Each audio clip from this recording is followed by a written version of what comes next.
자기가 뭔지 몰랐어요. 자기 자신이 뭔지 몰랐어요.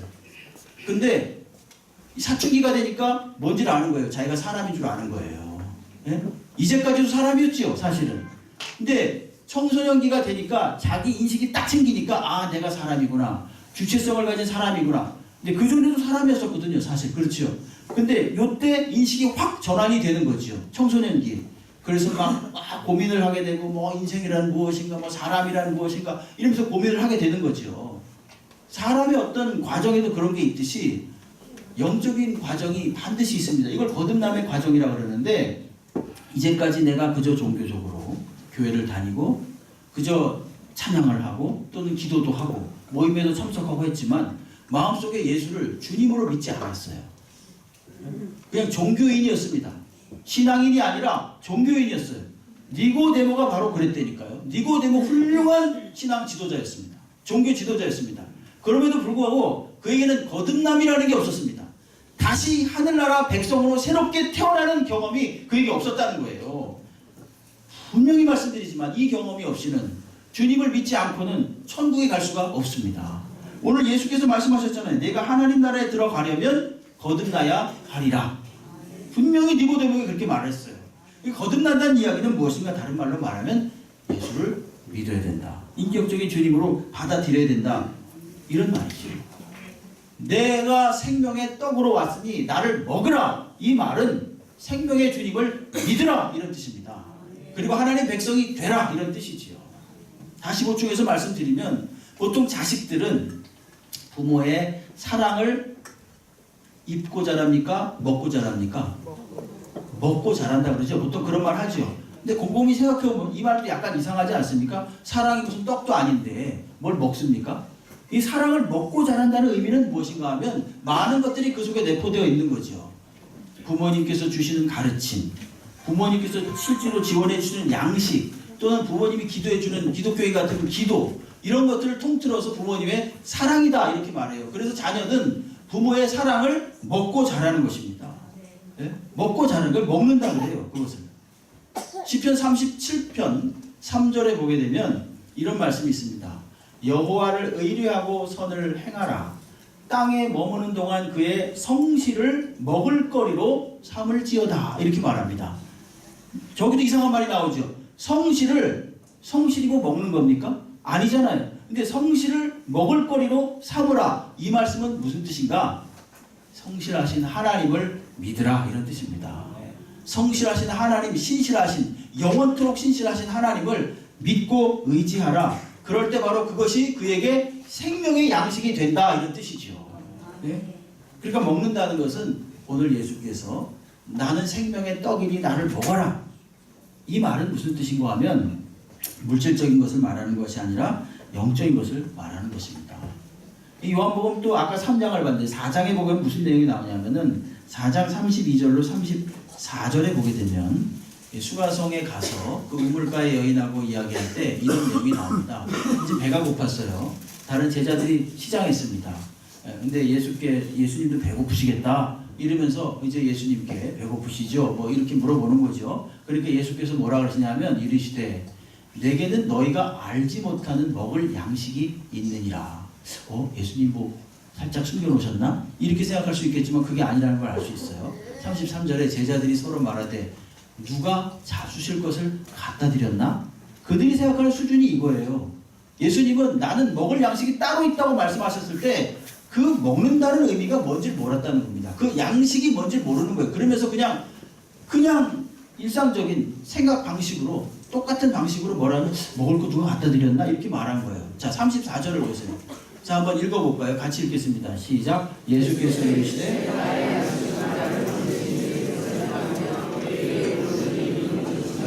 아멘. 보십시오. 예수의 양식은 우리가 아는 그런 양식이 아니었습니다. 무슨 양식입니까? 하나님의 뜻을 이루는 거예요. 그분의 일을 온전히 이루는 게 바로 예수님의 양식이었습니다. 예수님은 그 일을 할 때 진정한 영혼의 만족감을 누리면서 양식으로 삼을 수 있었다는 것입니다. 여러분, 예수님께서 하나님의 뜻을 이룬다고 할 때 그 하나님의 뜻이라는 것은 많은 사람을 하나님께로 이끄는 거예요. 많은 사람에게 영생을 주고 하나님께로 이끄는 일, 그것이 바로 하나님의 뜻입니다. 전도해 보신 분은 알 겁니다. 전도해 보신 분은 초청주일이나 이럴 때 아니면은 평상시에도 우리 교회 한번 와보세요. 예수를 믿어보세요. 자, 그래놓고 약속을 했습니다. 약속을 했는데 11시가 다 됐는데 사람이 안 와요. 그때 마음 초조하죠. 그랬는데 저기 멀리서 막 뛰어오는 사람이 있는 거예요. 그게 누구예요? 약속한 사람이 뛰어오는 거예요. 그런 경험 안 하신 분은 말을 하지 마십시오. 네? 그렇죠? 그런 경험 다 해보셨지요? 웬만하면 해보셨어요. 그때 그 기쁨이라는 거는요, 밥 한 끼 먹는 거랑 다른 기쁨입니다. 네? 그 기쁨은요, 세상이 줄 수 있는 그런 기쁨이 아니에요. 그건 뭐 육신적으로 배부른 그런 기쁨이 아닙니다. 그게 바로 양식이라는 거죠. 예수께서는 그것을 양식으로 삼으셨다는 얘기입니다. 네? 이스라엘 백성이 애굽에서 나와서 광야길을 갈 때 하나님은 하루도 빠짐없이 하늘의 문을 여시고 이 하늘에서 만나를 내려주셨습니다. 그래서 먹게 했습니다. 그것은 무슨 뜻인가 하면 하나님께서 내가 너희를 책임져 주신다라고 하는 그런 의미죠. 내가 너희들에게 매일매일 일용할 양식을 공급해 준다라고 하는 의미고, 또 하나는 어떤 의미가 아니면은 자, 이렇게 매일매일 일용할 양식을 먹듯이 이제 앞으로 영원한 양식을 너희들에게 주겠다라고 하는 하나의 상징적인 하나님의 행동이었습니다. 그럼 그 영원한 양식이 누구신가? 바로 예수 그리스도시죠. 6장 앞에 6장 9절로 13절에 보게 되면 우리가 잘 아는 오병이어의 기적이 나옵니다. 오병이어의 기적일 때 많은 사람들이 5천 명이나 넘는 사람들이 그것을 먹고서 예수께 막 몰려들었는데, 오늘 6장, 오늘 우리가 본문 읽었지만은 이것이 어떻게 바뀝니까? 하늘의 만나에서 생명의 떡으로 바뀌잖아요. 그렇죠? 사실은 오병이어의 기적을 일으킬 때 그 오병이어의 기적을 일으키신 것은 무엇을 의도하신 것입니까? 참다운 영원한 생명 양식이 되는 예수 그리스도, 예수를 믿으라, 생명 양식이 되는 나를 믿으라 라는 것을 가르쳐 주시기 위해서 도입으로서 사실은 오병이어의 기적을 일으키신 거죠. 영원한 하늘의 만나인 나를 먹으라, 영원히 줄이지도 않고 목마르지도 않는 그러한 나를 먹으라, 이렇게 말하는 것입니다. 먹는다는 것은 그러므로 믿는다는 것입니다. 예수를 먹는 것은 예수를 믿는 거예요. 예수님을 믿으면 어떻게 될까요? 예수를 믿으면 우리가 로마서에서 본 대로 하나님과 연합한 자가 됩니다. 로마서 6장 4절로 5절 말씀을 보게 되면, 그러므로 우리가 그의 죽으심과 합하여 세례를 받음으로 그와 함께 장사되었나니 이는 아버지의 영광으로 말미암아 그리스도를 죽은 자 가운데서 살리심과 같이 우리로 또한 새 생명 가운데서 행하게 하려 함이라. 만일 우리가 그의 죽으심과 같은 모양으로 연합한 자가 되었으면 또한 그의 부활과 같은 모양으로 연합한 자도 되리라. 이렇게 말합니다. 생명의 떡이신 예수 그리스도, 이 땅에 생명의 떡으로 오신 예수 그리스도를 우리가 먹는다, 즉 믿을 때 어떤 일이 발생합니까? 주와 연합이 됩니다. 주님과 연합되어서 그분과 함께 죽고 그분과 함께 행동하고 그분과 함께 다시 부활하실 것입니다. 이것이 바로 성도의 모습이시죠. 그뿐만이 아닙니다. 더 구체적으로 오늘 6장 56절 한번 읽어보십시오.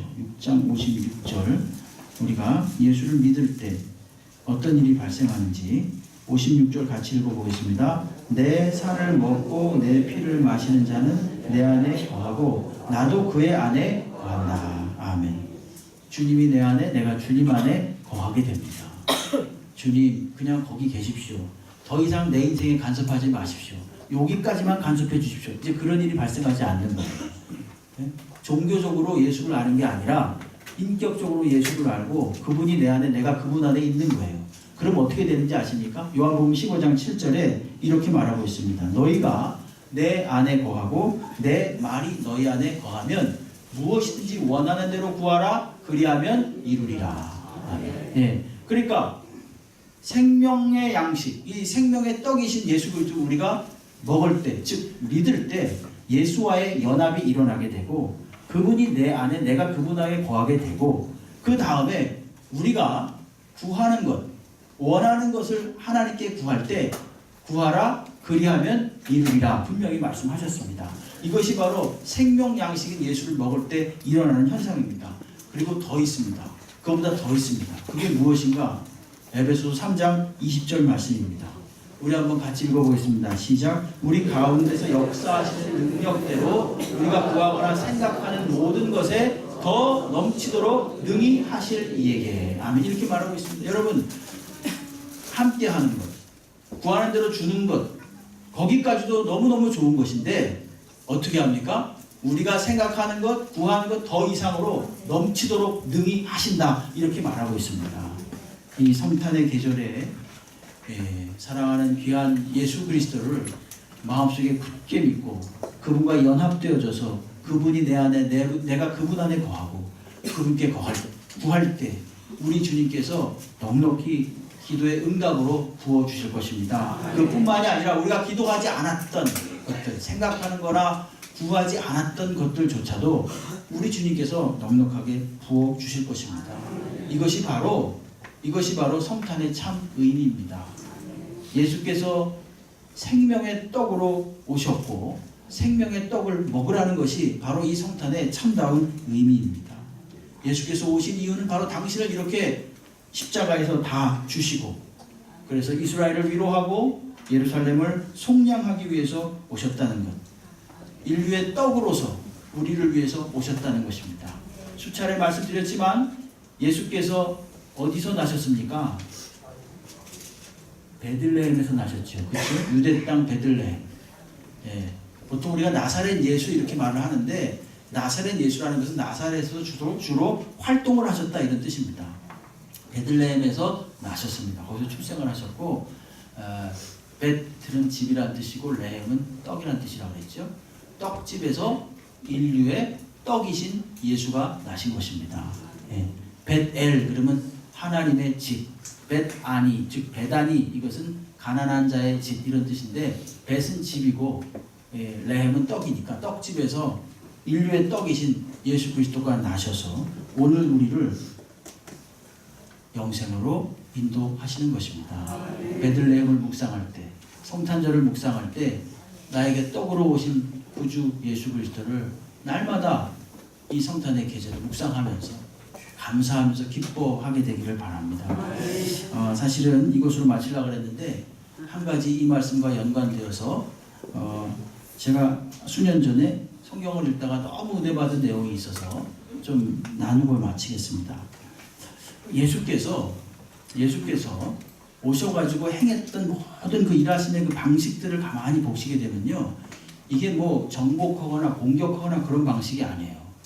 내가 곧 길이요 진리요 생명이니 이렇게 말씀하신 것은 나를 밟고 가라는 뜻이거든요. 하나님께 내가 길을 내줄 테니까 하나님께 나를 밟고 가라 이런 뜻이에요. 오늘 여기도 생명의 떡이니 떡은 뭐냐 하면 공격하는 게 아닙니다. 먹히는 거지. 그렇죠? 떡은 그냥 먹히는 거예요. 그래서 되게 은혜 받은 게 뭐냐면은 참 주님은 놀라우신 분이시다. 그분이 우리를 구원하는 방식에조차도 자신을 주시는구나. 자신을 떡으로 먹게 하시면서 우리를 구원하시구나.